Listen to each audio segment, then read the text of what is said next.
We don't know yet what caused our Big Bang, but we have a very compelling theory, the theory of cosmological inflation, which I would bet about 75% on at this point.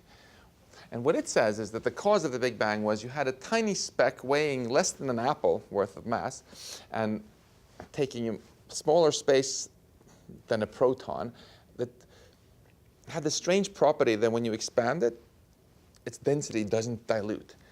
If you start with just that and the equations of general relativity, you can derive that it's going to keep doubling and doubling and doubling over and over again, actually creating a Big Bang.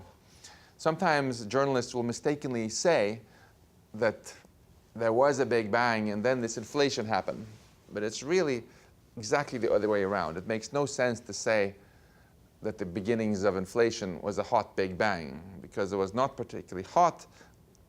It got much hotter after inflation ended. It was not particularly big, less mass than an apple, and certainly not much of a bang, because it got trillions and trillions of times more expansion speed by the end of inflation. I think of it rather as a cold little swoosh, the beginnings of inflation. So the cold little swoosh created our hot Big Bang.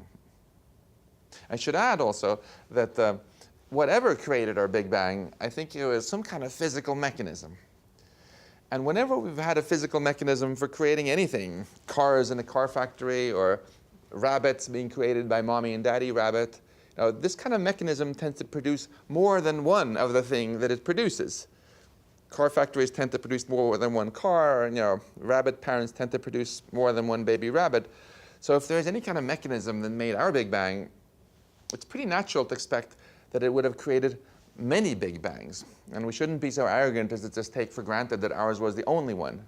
It's a pretty natural state of affairs that you have some sort of parallel universes, some sort of multiverse, where our Big Bang is simply one of many in a grander, larger reality.